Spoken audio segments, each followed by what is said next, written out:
Bonjour à tous. Nous sommes dans toujours période Covid, donc même si c'était plein, ça n'a pas l'air plein, mais c'est plein. Je voudrais introduire Elisabeth Lebovici, qui va parler ce soir autour d'une œuvre d'une artiste qui s'appelle Louise Lolaire, qu'elle introduira. C'est quelqu'un de particulièrement intéressant et je dois préciser qu'elle a fait un livre, pour ceux qui ne l'ont pas lu, je vous recommande plus que vivement de le lire, qui s'appelle « Ce que le sida m'a fait ». Par ailleurs, nous nous connaissons très bien, mais ce n'est pas la raison forcément pour laquelle elle a été invitée. Et je ne me suis pas présentée, pardon, Caroline Bourgeois, conservatrice auprès de la collection. C'est la première conversation ce soir. Il y aura ce genre d'intervention ou des artistes sur des artistes selon les projets et les pertinences des uns et des autres. Et je t'applaudis d'avance et te laisse la parole. Merci Caroline. Vous m'entendez là? Vous m'entendez? Bon, ça va? Moi, je dis merci, au plaisir d'être ensemble, hein, puisque j'inaugure cet auditorium, mais je suis très très contente d'être là, et pas par Zoom, et pas par visioconférence, mais là, ça me fait très plaisir d'être avec vous. Et on va commencer par se chauffer tout doucement, par localiser la chose, et puis la décrire brièvement. L'installation de Louise Lolaire se trouve donc ici au premier étage, dans ce qu'on pourrait appeler une section photo de cette première exposition. Enfin, je précise que ce sont toutes des séries photographiques qui se demandent bien ce qu'elles peuvent bien faire dans une section photo, où demeurent des images originales et authentiques, des instants décisifs produits par un appareil photographique, ce qu'elles ne sont pas. Ici, ce sont plutôt des pictures. Why pictures now?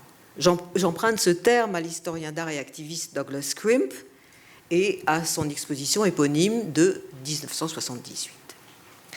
Il s'agit d'œuvres citant manifestement des images, des poses, des archétypes qu'on connaît déjà ou qu'on croit reconnaître. On est ainsi amené à se demander comment et pourquoi ces images se sont construites, poussant l'arbitraire jusqu'à l'absurde, comme un peu les proverbes d'Annette Messager. Femme et brebis doivent être rentrées avant la nuit. L'homme pense, la femme dépense. Alors, d'abord, quelques informations techniques, puisque cette installation doit respecter des règles strictes d'un accrochage peu ou prou identique à sa première exposition. Helms Amendment, 1989, est installé sur 3 pans de murs peints en gris. Ces 3 murs sont partagés en 100 espaces semblables où sont placées 94 photos identiques en noir et blanc d'un gobelet à boire en plastique. Des photos, a déclaré Louise Lolaire, un peu comme les photos archétypes de poivrons que fait Edward Weston, photographe américain, avec des blancs éclatants et des noirs denses, a écrit l'artiste. Ces photos sont installées avec régularité, avec 15,2 cm d'espacement sur 2 rangées, l'une au-dessus de l'autre, l'une en face de l'autre, sur un mur peint en gris. Donc, les 94 photos sont chacune encadrées de la même façon. Elles portent chacune, sur leur Marie-Louise, un prénom et un nom et un État des États-Unis. Ces noms sont ceux des sénateurs et plus rarement tristes, il n'y en a pas beaucoup, de chacun des États. 2 sénateurs par État, ici en 2 rangées, l'une sur l'autre. Ils sont scandés par ordre alphabétique de Alaska à Wyoming, ou réciproquement, selon là où on commence à regarder, de gauche à droite ou de droite à gauche. Les noms et les États sont écrits en couleur rouge ou en couleur bleue. Alors là, il faut aller de façon un petit peu contre-intuitive pour associer le rouge aux démocrates et le bleu aux républicains. En fait, vous savez, aujourd'hui, c'est le contraire. De nos jours, d'une façon alors tout à fait contre-intuitive, c'est rouge pour républicains et bleu pour démocrates. Ça ne m'a pas toujours paru assez bizarre. Alors, vous avez vu qu'il y a quelques petits trous. Et donc, pour 6 noms et 6 États, il n'y a pas de photographie. Et à la place, il y a une citation. Je vais vous la lire en français.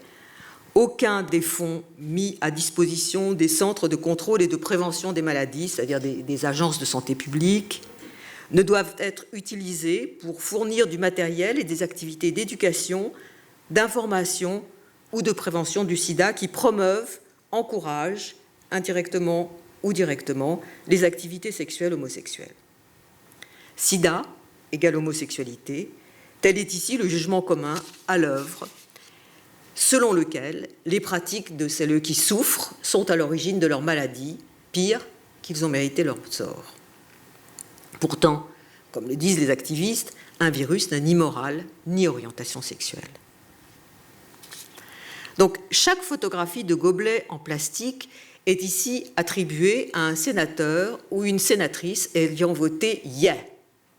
Ça veut dire oui en langage sénatorial. Je ne sais pas si je prononce très bien à cet amendement. Chaque citation accompagne le nom de celles ayant voté « nay », non, ou s'étant abstenus. 94 ont voté oui, 2 ont voté non, et 4 n'ont pas voté le 14 octobre 1987, l'amendement 963 de la loi 100-202. Il y a eu 4 versions en fait de cet amendement le même jour, 256, 257, 263, 264, et c'est le 263 qui a été voté.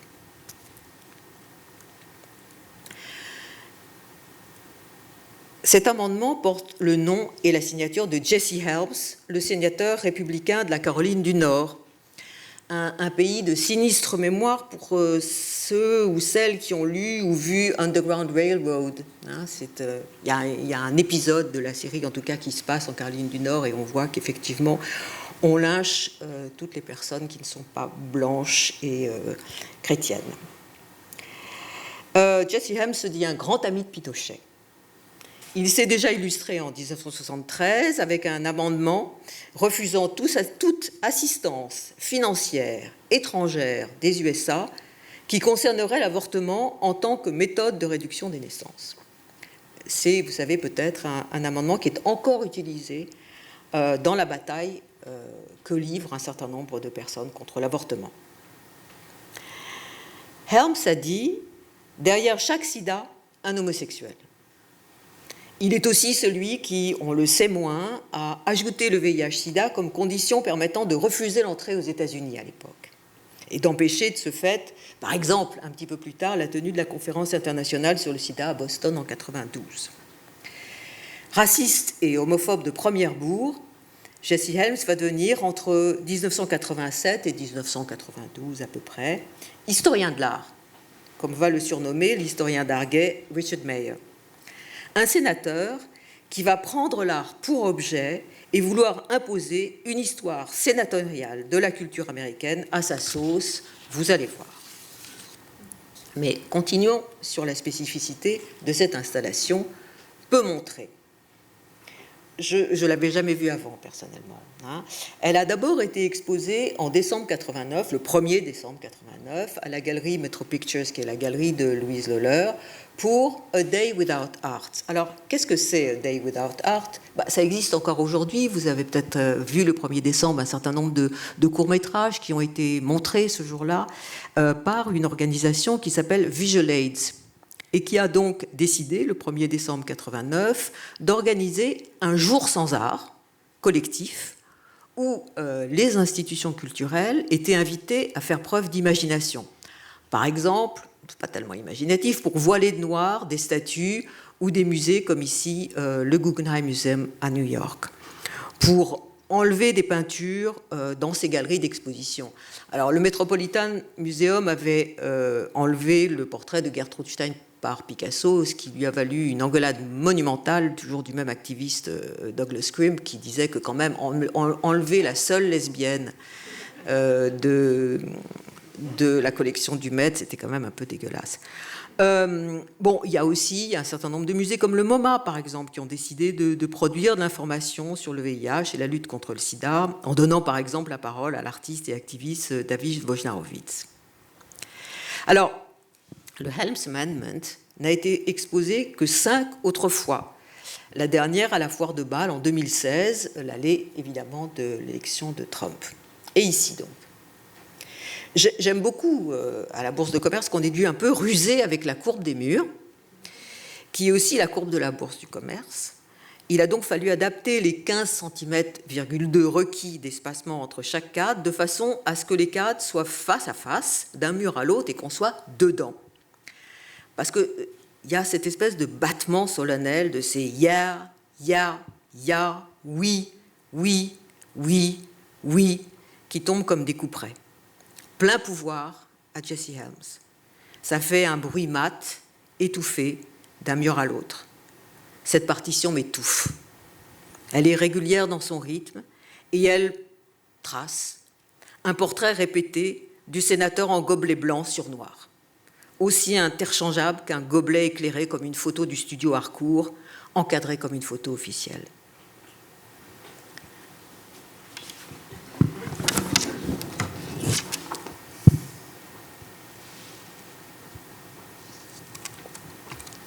Et moi aussi, je le répète ici, parce que l'installation, elle est là aussi pour nous le répéter, nous le répéter, nous le répéter à l'infini. Enfin, au moins 100 fois. Peut-être jusqu'à ce qu'on comprenne. On n'est pas dehors, on est dedans. On a laissé faire.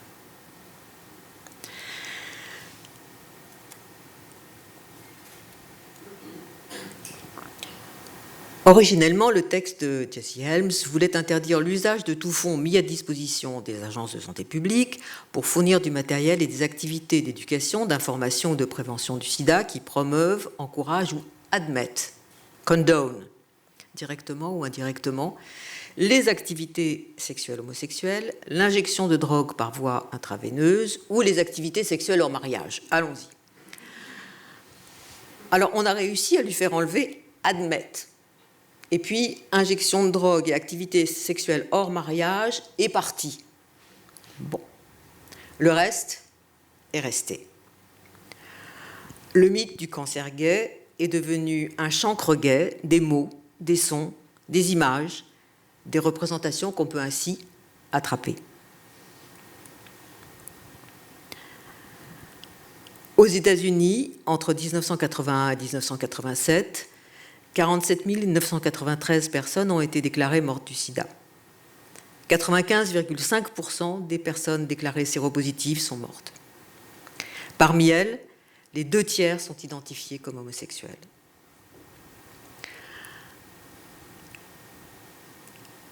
Le silence assourdissant des ya permet de faire silence sur la réalité qui se joue derrière les chiffres. Car en interdisant toute image, tout son, toute phrase, en fermant le robinet de l'information, on coupe l'accès au savoir, à des moyens d'agir, à un accès aux soins. Non seulement de personnes vivant avec le VIH-Sida, mais également celles qui ne savent pas, celles qui n'ont pas l'information, celles qui n'ont pas accès aux soins de santé, qui sentent bien que la société n'est pas organisée pour qu'elle reste en vie. Pardon. Le président Reagan n'a jamais prononcé le mot sida jusqu'en 1985. Il a fallu la déclaration publique de l'acteur Rock Hudson, l'ami des Reagan, et sa mort qui s'en suivit, pour contraindre l'administration fédérale de doubler le budget des agences de santé, budget qu'elle se proposait d'entièrement couper. En 1987, le Sénat vote une loi déclarant le sida urgence nationale, mais l'amendement Helms est là pour la contrecarrer. Silence égale mort. Ne pas parler, qu'est-ce que ça veut dire ?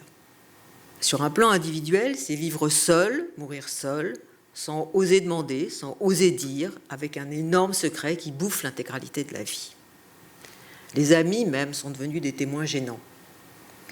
C'est élever un mur entre soi et les autres. À chaque fois, on a peur de ce qui va se passer avec les autres. Qu'est-ce que les autres vont dire ? De quoi vont-ils parler ? Que vont-ils laisser faire ? Alors bon, moi j'ai comme ça quelques exemples. Je pense par exemple à un ami, rédacteur en chef d'un magazine de luxe en France, qui un jour voit son bureau rempli de gousses d'ail. C'est vrai, hein, je ne vous raconte pas une histoire. Vous savez, l'ail qui repousse les vampires. Dans le monde de l'art, les spéculations vont bon train. C'est ainsi que Gilles Dusin et Philippe Thomas écrivait « I'm still alive ». Il citait les fameuses phrases, les fameux télégrammes de l'artiste Onkawara sur les livres d'or des institutions. Mais c'est aussi, comme Michel Foucault, ne pas vouloir dire pour ne pas avouer dans une société de l'aveu, c'est ne pas devenir une victime, c'est-à-dire ne pas devenir un coupable.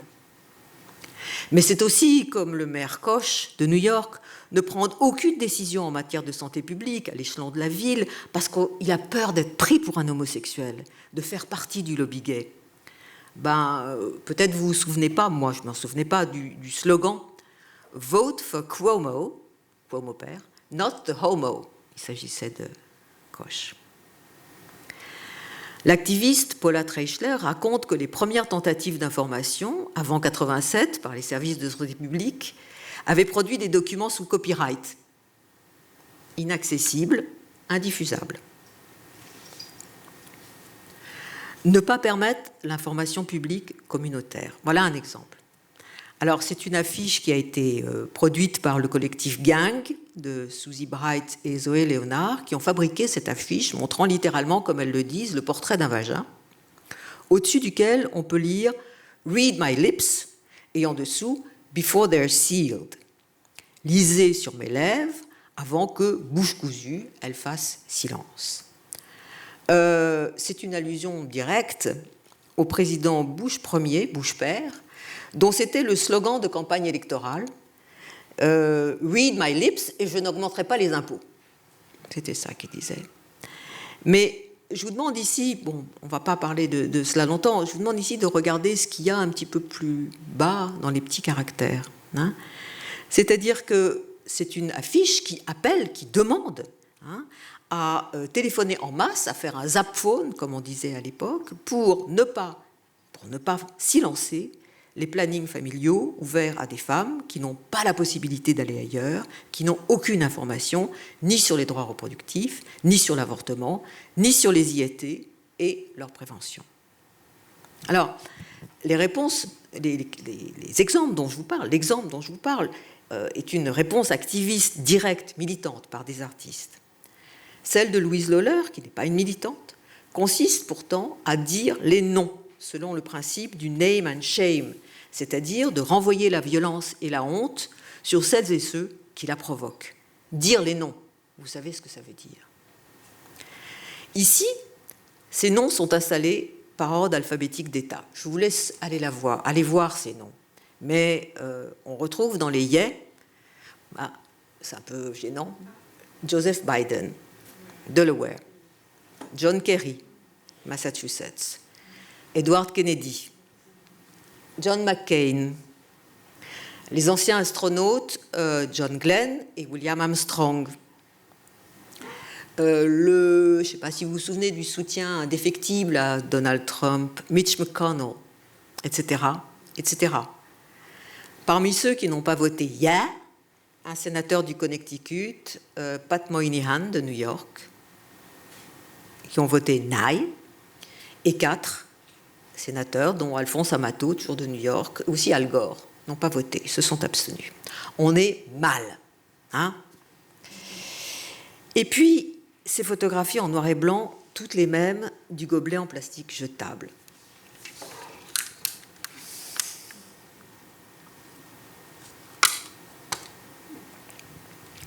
Ces portraits bureaucratiques. Louise Lawler dit qu'elle a pensé à un lieu médicalisé. Elle parle d'environnement médical et de sentiment d'un certain classicisme, comme elle dit.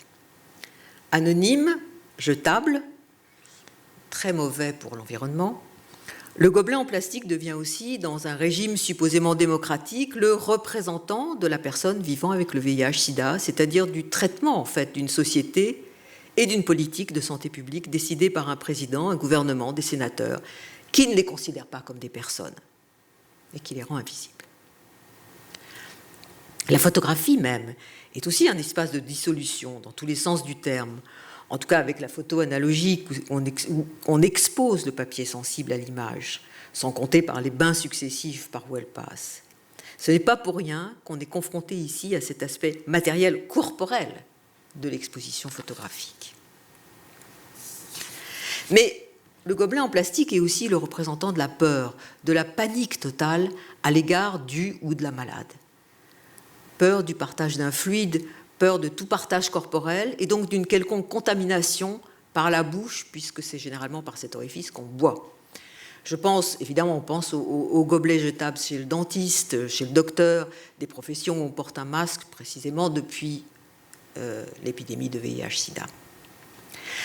Bon, petite incise, on peut ici se demander à quoi on peut rattacher l'opposition si virulente et si vigoureuse qu'il y a eu au masque que vous portez tous et toutes aujourd'hui, et pas moi.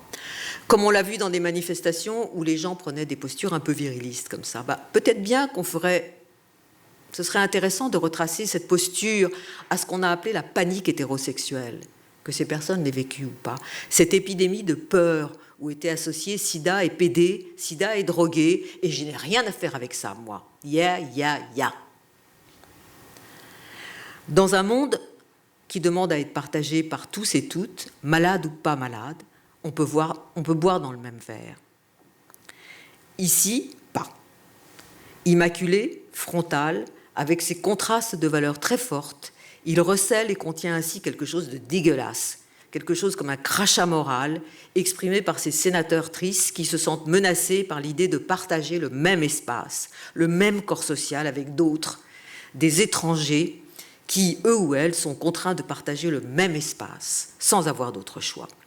Ce sentiment porte un nom que Stephen Flusty appelle la mixophobie, la proximité des étrangers et à leur destin, un modus vivendi permanent qui doit être quotidiennement scruté, contrôlé, testé, retesté.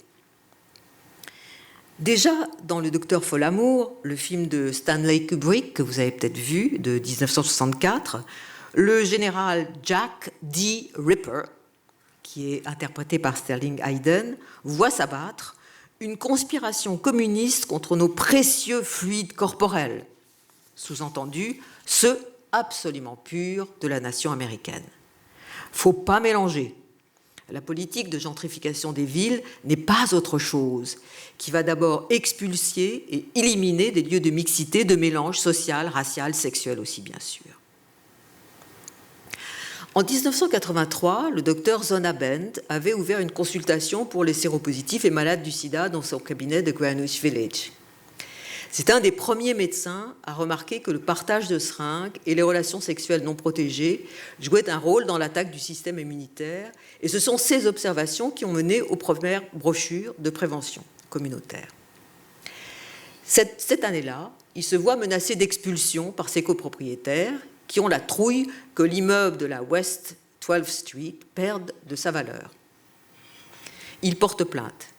C'est le premier cas plaidé en tant que droits humains par l'association Lambda qui accuse le conseil de copropriété de discrimination et qui gagne. En 1985, pour raison de sécurité, une première backroom SM new-yorkaise, le Mineshaft, ferme par décision de la Cour suprême de l'État de New York après une bataille historique. Les activistes de la communauté sida, d'ailleurs, n'étaient pas tous vent debout contre leur fermeture.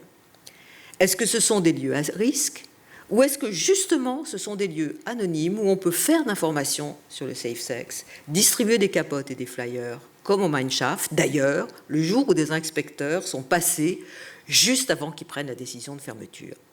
Idem au St. Mark's Bath, qui va être fermé peu après. Le sida n'est pas seulement une épidémie biomédicale, c'est une épidémie de signification, comme on dit tout de suite les activistes. Pas tout de suite d'ailleurs. D'où cette volonté d'élever un mur contre tous les modes de contamination par le VIH, y compris et surtout les modes fantasmatiques qui se donnent pour objet, comme l'expose l'activiste anglais Simon Watney, de purger la planète entière de l'existence regrettable d'Africains noirs, d'utilisateurs de drogue par voie intraveineuse, de travailleurs, travailleuses du sexe, des personnes aux mœurs dissolues et, par-dessus tout, des hommes gays. Simon Watney aurait pu rajouter des femmes, cis ou trans, les lesbiennes, les migrantes, les personnes non valides, les prisonnières, ces voix minoritaires dans la minorité qui ne comptent pas, mais qui menacent la famille hétérosexuelle chrétienne blanche américaine. 83, ce reportage de Moral Majority Report. D'ailleurs, en 89, le révérend Jerry Falwell, qui a créé cette association et ce bulletin, allait dire que les organisations religieuses d'extrême droite qu'il avait dirigées depuis 1971 avaient accompli leur mission.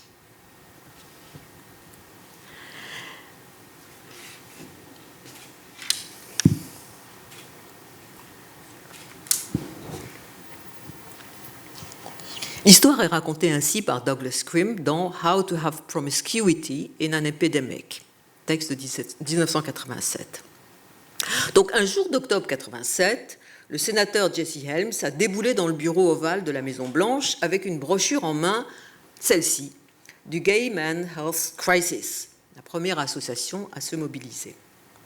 La brochure s'appelle « Après la gym » et porte comme mention « Que se passe-t-il lorsque Ed, l'étalon sportif vedette, rencontre Julio, le ténébreux pompiste ?»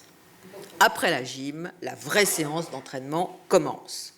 Alors, Helms dit « Je ne veux pas ruiner votre journée à Reagan, mais… » Helms aurait expliqué donc à Ronald Reagan que le Gay Men's Health Crisis avait reçu plus de 600 000 $ de fonds fédéraux de votre administration sous le prétexte de matériel éducatif comme ça contre le sida.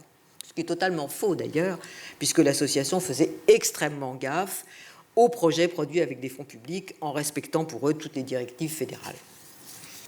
Alors il paraît, toujours dans la même histoire, que le président Reagan ouvrit la brochure, regarda quelques pages, la referma, secoua la tête et frappa de son poing la table du bureau ovale, et ce bruit de marteau fut bientôt répercuté dans tout le pays.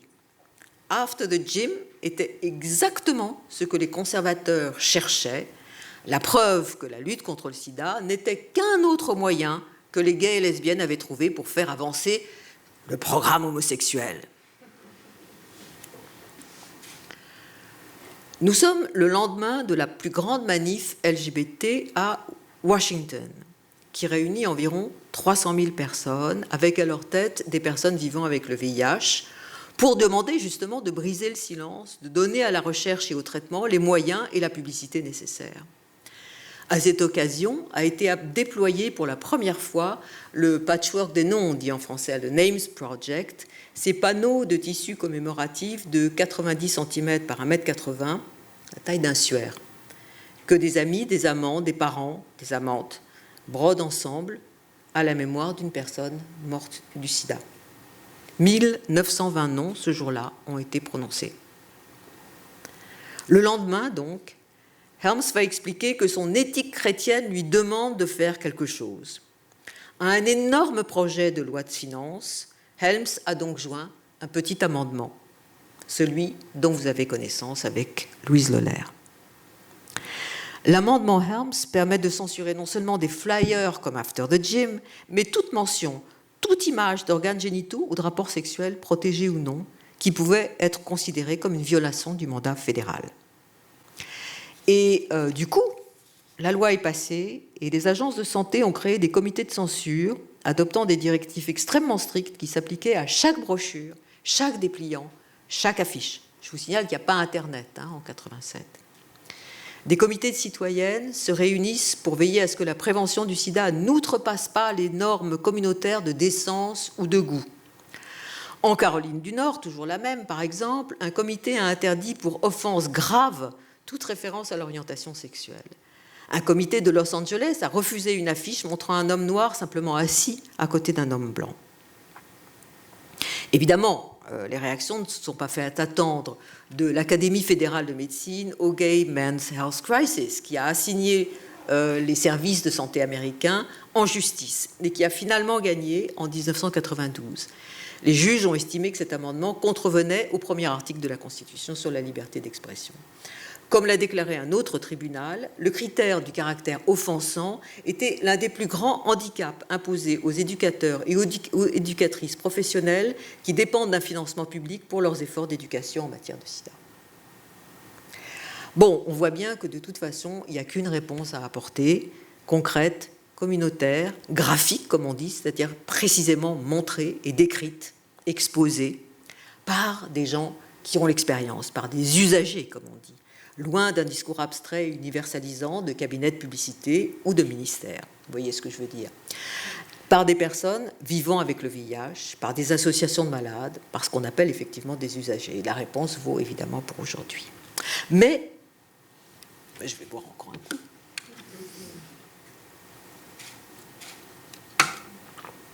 Ça ne s'arrête pas là. Il semble que l'amendement Helms ait constitué une première pierre pour ce qu'on a appelé les guerres culturelles. Pendant tout le début des années 90, 1990, les travailleurs, travailleuses de la culture sont en permanence et de plus en plus scrutés par les agences gouvernementales et attaqués par les associations pour des œuvres que certains considèrent obscènes, pornographiques, blasphématoires, trop politiques ou dégradant les symboles nationaux. Ce transport sur le terrain de l'art n'est pas indifférent. Certains éditorialistes très conservateurs, comme Pat Buchanan par exemple, appellent en effet à une révolution culturelle procédant à partir de l'association qu'il fait de l'homosexualité et de l'art, deux communautés qui souffrent, dit-il, d'un désordre infantile. Deux communautés souffrant, comme le dit par exemple l'éditorialiste français à l'époque Louis-Paul Wells, Figaro Magazine, d'un sida mental. Vous vous souvenez peut-être de cette expression. Entendons-nous bien, petite précision, il ne s'agit pas de cancel culture 30 ans avant.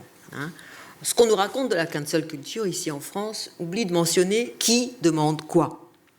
Médiatiser la cancel culture comme une invention américaine, comme on le fait pour la théorie du genre, par exemple, c'est ne pas regarder où et comment elle se produit. Entre les minorités réduites au silence et à l'invisibilité et le Congrès américain, qui a le pouvoir de conservation et de juridiction? Qui se retrouve dans l'impuissance d'agir? Ne sont-ce pas plutôt des personnes excédées par l'impunité du pouvoir et la passivité des institutions face au racisme, à l'injustice sociale, au sexisme, à l'homophobie, à la transphobie, entre autres, comme le rappelle l'historienne Laure Murat? Ces personnes ont-elles d'autres possibilités que la désobéissance civile, alors que ceux qui occupent la parole publique sont toujours les premiers à expliquer qu'on ne peut plus rien dire et qu'ils détiennent pourtant tous les porte-voix? Il y a un fossé que je demande de considérer. Car c'est bien le Congrès américain, ce sont bien des associations conservatrices et certains médias qui sont les bras armés des attaques contre des artistes et des organisations publiques qui les subventionnent. Attaque contre le Peace Christ d'Andrés Serrano, qui se trouve dans une exposition dont l'itinérance est subventionnée par des fonds publics. Attaque contre la subvention fédérale allouée pour l'exposition Witnesses Against Our Vanishing de Nan Goldin. Cette exposition a été conçue aussi pour Un jour sans art de 1989 dans l'espace Artist Space et se voit retirer sa subvention du fait de la trouille qu'inspire la texte de l'artiste, écrivain, activiste vivant avec le sida, David Wojnarowicz. Auparavant, en 1989, il y a eu l'annulation de l'exposition Mapplethorpe à la Corcoran Gallery de Washington et à Cincinnati, où l'exposition devait aller, avec la mise en examen du directeur de l'institution, mais aussi du musée lui-même. Et c'est quand même la première fois aux USA qu'un musée est assigné en justice. On passe ici donc du corps des artistes au corpus des photographies, au corps de l'institution, celle qui expose. C'est elle qui est désignée comme malade par des sénateurs qui associent dans la même phrase homosexualité, criminalité sexuelle et sida. Surprise, surprise, le sénateur Jesse Helms, toujours lui, a rédigé un amendement visant à restreindre les subventions fédérales à l'art considérées comme obscènes. Appelant toutes les dames à quitter la salle, sic, le sénateur lance sa harangue. Là voilà. Ce n'est pas pour rien que Helms prêche la quarantaine obligatoire des séropositifs, téropositives et malades. Il passe en fait dans son discours, dont j'ai mis quelques extraits, de la mort récente de Mapplethorpe, 89, jusqu'à ses photographies. L'infection au VIH est ainsi déplacée du corps de Mapplethorpe vers le corps de son œuvre, ces photographies étant réputées contaminer une culture américaine par ailleurs propre et décente. La rhétorique de l'épidémie fait encore usage aujourd'hui. On se souvient que une psychanalyste, Elisabeth Rognésco, a parlé donc d'épidémie de trans. Voilà. Il y a une façon assez récente. Alors, l'amendement Helms, le nouveau, porte sur la censure des fonds du National Endowment for the Arts, c'est donc l'agence de subvention fédérale aux arts plastiques en particulier, qui a été inaugurée en 1965. Et donc, voilà que s'opère le déplacement sur le terrain de l'art, donc. Alors, à cet amendement Helms, la Chambre des représentants d'abord a dit « non, ça ne va pas ». Le Congrès autorise donc une augmentation de 2 millions de dollars au budget fédéral des arts, mais retient 45 000 dollars, soit le montant dépensé pour les expositions Serrano et Mapplethorpe. Et puis, en septembre 1989, un comité ad hoc du Congrès ajoute une clause obscénité qui interdit aux fonds fédéraux d'aller à un art qui peut être considéré comme obscène, y compris, mais sans illimiter, les représentations de sadomasochisme, d'homoérotisme, d'exploitation sexuelle d'enfants ou d'individus se livrant à des actes sexuels qui, pris dans leur ensemble, n'ont pas de valeur littéraire, artistique, politique ou scientifique sérieuse. Alors, pour ce faire, il s'agit de rendre complètement élastique la décision de la Cour suprême de 1973, Miller versus California, où le mot obscénité se base sur la totalité de 3 déterminations. 1. Je vous les lis parce que c'est assez drôle. Appel à la lubricité. 2. D'une manière manifestement offensante sexuellement. 3. Est totalement dépourvu de valeur littéraire, artistique, sociale, politique, scientifique. Mais la nouvelle clause anti-obscénité qui joue ici, à partir de 89, c'est que depuis 73, il faut qu'il y ait la somme de ces 3 déterminations qui permettent de retenir l'accusation d'obscénité. Et là, tout d'un coup, on glisse légèrement, puisque c'est le fait qu'une œuvre pourrait mettre en cause l'un de ces 3 critères qui est retenu. Alors, en 1990, lorsque 4 performeurs LGBTQ, Holly Hughes, John Fleck, Tim Miller ainsi que Karen Finlay, se voient retirer toute subvention pour clause d'obscénité, et elles contre-attaquent, portent plainte. Elles gagnent, leurs subventions et les frais leur sont reversés en 1996, les voilà en train de triompher un peu plus tard, mais la Cour suprême, en 1998, a confirmé la constitutionnalité de la clause d'obscénité. J'ai mis cette photo parce que, comme j'ai écrit dans le catalogue sur l'œuvre de Martha Wilson, j'avais envie de la mettre avec. C'est une grande activiste et artiste, qui est dans la même section dite photo de l'exposition ici. Alors, c'est surtout contre Robert Mapplethorpe que notre guide iconographique en chef en matière de décence, Jesse Helms, est déchaîné. Avec Mapplethorpe dans le viseur, il décide de censurer un art qui retournerait l'estomac de toute personne normale en dépeignant de façon offensive des activités ou des organes servant à des fonctions sexuelles et excrémentielles. En 1991, le Sénat vote à nouveau, avec une moindre majorité, mais quand même, un de ces amendements. Sauf qu'il y a un problème. Et comme l'écrit très justement Judith Butler, la philosophe Judith Butler, l'effort déployé pour limiter les représentations de l'homoérotisme dans le monde de l'art subventionné par l'État fédéral, un effort pour censurer le domaine du fantasme, conduit toujours à la seule répétition de sa production. Et les tentatives s'efforçant de le produire et de le réguler dans des formes approuvées politiquement finissent par produire certaines formes d'exclusion qui reviennent, comme d'insistants fantômes, saper ces mêmes efforts.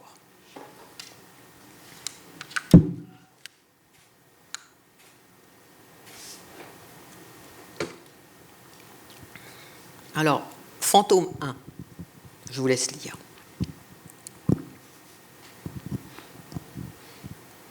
Évidemment, cette citation est formidable. Félix González Torres opère devant nos yeux une déstigmatisation de la maladie.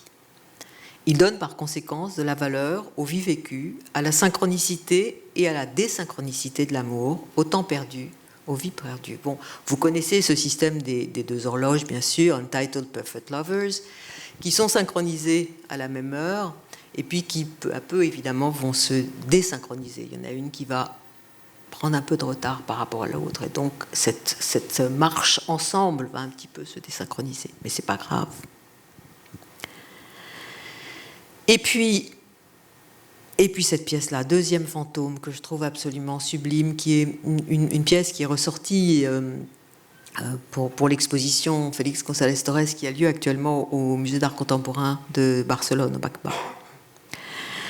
Moi, je trouve cette pièce de Félix González Torres, entitled Supreme Majority, majorité suprême, absolument suprême, justement. Ces cônes de papier simplement roulés, simplement posés sur le sol ou sur une estrade, sont pour moi une invocation incroyablement forte de ce qui est en train de se passer dans la pièce de Louise Lohler, et qui a commencé avec les décisions en 1986 de la Cour suprême américaine fédérale, dans le cas Bowers versus Hardwick, qui permettait à tout État, par exemple le Colorado, qui a le désir de criminaliser les rapports sexuels, par exemple la sodomie, de pouvoir le faire. Même quand les gens avaient des activités sexuelles ou pratiquaient des activités sexuelles chez eux ou chez elles, en privé, entre adultes consentants. D'où les manifestations tout l'été 1986 avec pour slogan « What do we want? Sodomy. When do we want it? Now ». Et les historiennes et les historiens qui ont travaillé sur l'histoire de l'activisme aux États-Unis et l'activisme contre le sida ont bien compris que ces manifestations de l'été 86 contre la décision de la Cour suprême, donc qui autorisait les États à faire incursion chez les gens, étaient le déclencheur d'une forme d'activisme qui était un activisme politique, qui était un activisme de désobéissance civile, qui était un activisme de rue, qui a donné par exemple des associations comme ACT UP. On voit bien que le tournant de la lutte contre le sida, c'est 86, c'est cette décision, c'est cette insupportabilité de cette décision. Et ça, je crois que Félix González Torres l'a très bien compris dans son installation. Il a très bien compris qu'il y avait, avec les personnes dépeintes comme des verres en plastique ou par des cônes en papier, qu'il fallait compter avec ces personnes, qu'il y avait une force politique là avec laquelle il fallait compter. 1 million d'électeurs conservateurs en 1989. Et je trouve ça absolument extraordinaire que ces fantômes de papier, comme l'installation de Louise Lohler, sont ressortis et sont exposés aujourd'hui. On pense évidemment à Trump et au Capitole, mais peut-être que ce n'est pas seulement à Trump et au Capitole qu'il faut penser.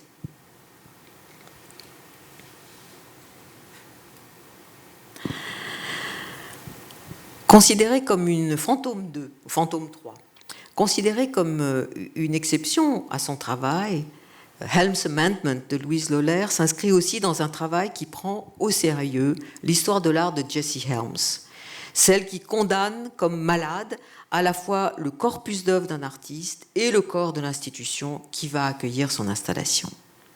Parce que moi, ce que je trouve absolument fantastique avec le travail de Louise Lohler, c'est que les œuvres qu'elle fait sont jamais séparées des œuvres des autres qui rentrent dans ses photographies, non plus que les murs où sont accrochées les œuvres des autres et les siennes donc.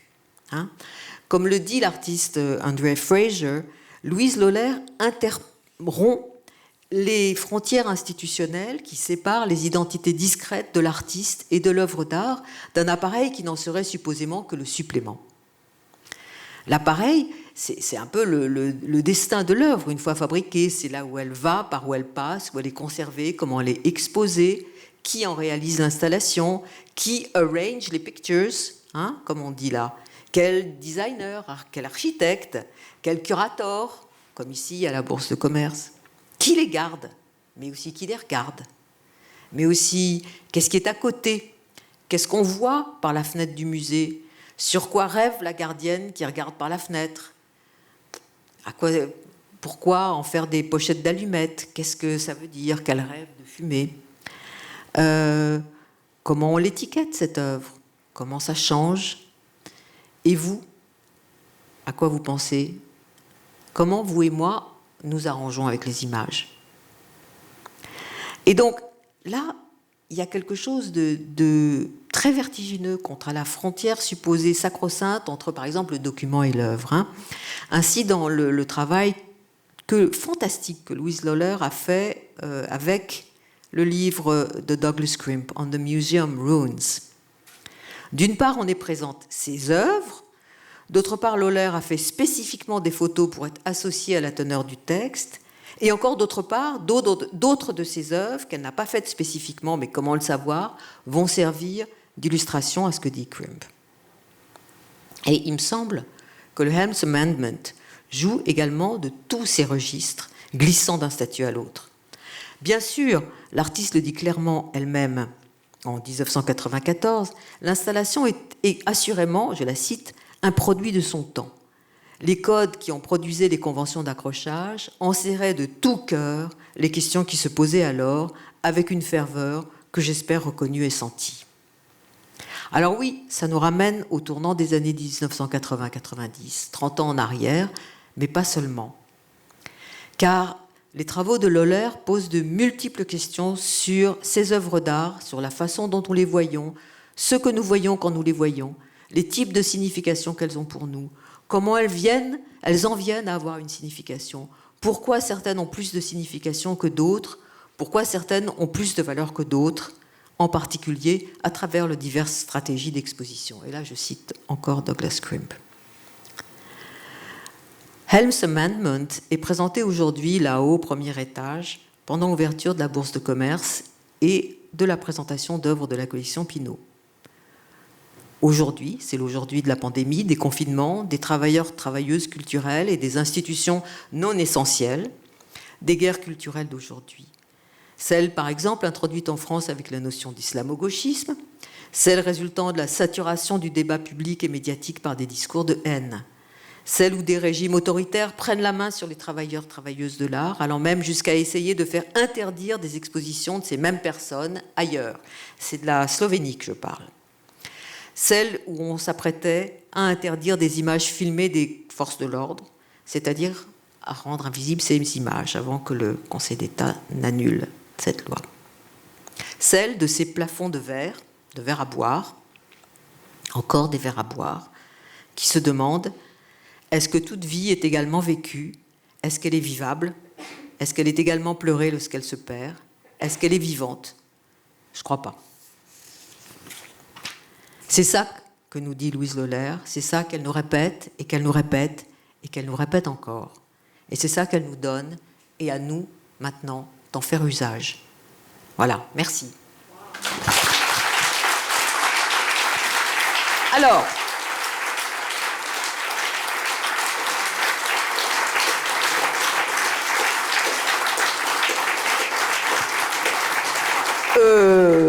j'avais un petit post-scriptum.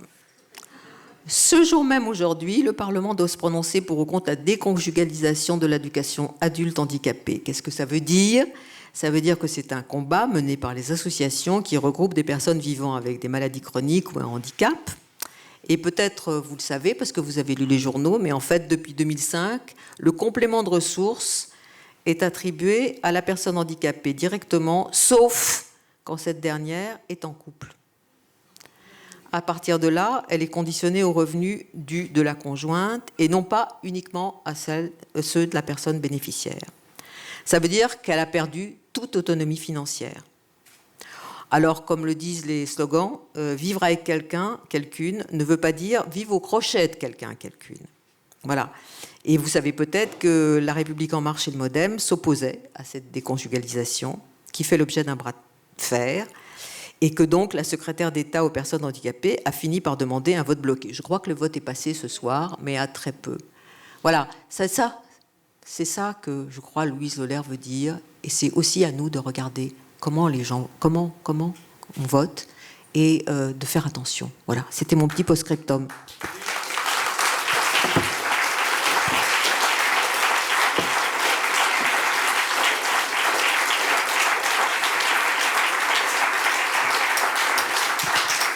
Vous avez des questions?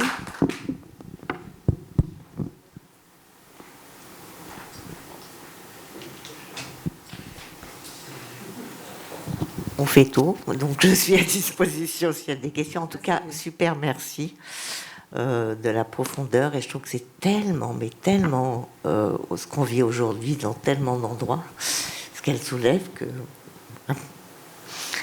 Donc je ne sais pas si quelqu'un veut poser une question autre. Vous n'êtes pas forcé, hein? Non.